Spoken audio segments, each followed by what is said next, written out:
അല്ലാഹു സുബ്ഹാനഹു വ തആല നാളെ ആഖിറത്തിൽ മഹ്ശറയിൽ വിചാരണ ചെയ്യുന്ന ഘട്ടത്തെക്കുറിച്ചൊരു ചരിത്രം പറയുന്നുണ്ട് കിതാബുകളിലൊക്കെ. മനുഷ്യന്മാർക്കൊക്കെ ഹിസാബുകളാണ്, പക്ഷെ മൃഗങ്ങൾക്ക് ഹിസാബില്ലല്ലോ. അവരോട് കൂനി തുറാബങ്ങൾ മണ്ണയക്കോ എന്ന് പറയുക എന്നതാണ്. ഒരു കൊമ്പുള്ള മറ്റൊരു കൊമ്പുള്ള മൃഗത്തിനെ കൊണ്ട് കുത്തിച്ച് അങ്ങനെ പ്രതികാരമായിട്ട് അവരെ മണ്ണോട് ചേർക്കുമെന്നാണ് പറയപ്പെടുന്നത്.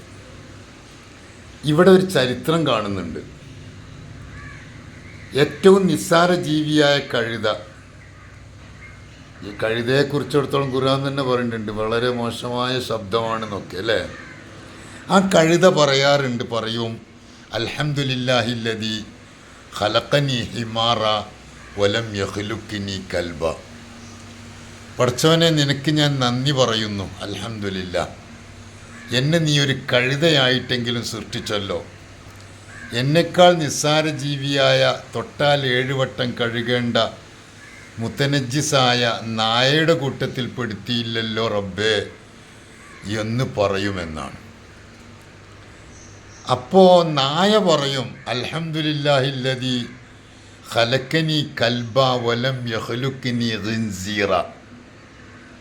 കഴുതയേക്കാളൊക്കെ നിസ്സാര ജീവിയായ നായയായിട്ടെങ്കിലും സൃഷ്ടിച്ചല്ലോ, എന്നെക്കാൾ നിസ്സാര ജീവിയായ പന്നിയുടെ പിഗ് പന്നിയുടെ കൂട്ടത്തിൽ പെടുത്തിയില്ലല്ലോ എന്ന് പറയുമെന്ന്.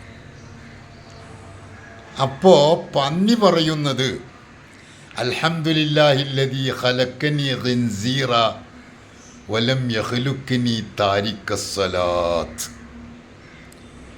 എന്നെ നീ കഴുതയേക്കാളും നായയേക്കാളുമൊക്കെ നിസ്സാര ജീവിയായ പന്നിയായിട്ടെങ്കിലും സൃഷ്ടിച്ചല്ലോ, എന്നെക്കാൾ നിസ്സാര ജീവിയായ മനുഷ്യവിഭാഗത്തിലെ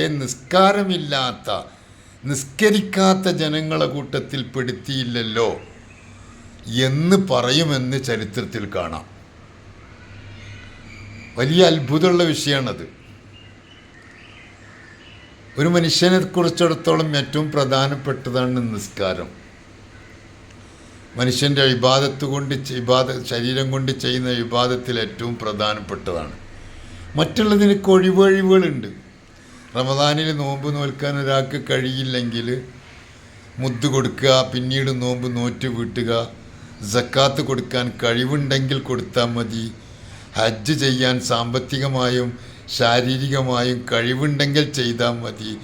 നിസ്കാരം മാതാമഅക്കലുഹു സാബിത്ത, ബുദ്ധി നിലനിൽക്കും കാലത്തോളം നിൽക്കാൻ കഴിയാത്തവൻ ഇരിക്കണം, ഇരിക്കാൻ കഴിയാത്തവൻ കിടക്കണം. ഇങ്ങനെ ഒരുപാട് നിബന്ധനകൾ നിസ്കാരത്തെക്കുറിച്ച് അള്ളാഹു പറഞ്ഞിട്ടുണ്ട്, ഇസ്ലാം പറഞ്ഞിട്ടുണ്ട്. നിസ്കരിക്കാത്തവർ ഈ സമൂഹത്തിനൊന്നിനും പറ്റൂല എന്നാണ്. അത് വളരെ പ്രധാനമായി ചിന്തിക്കേണ്ട കാര്യമാണ്.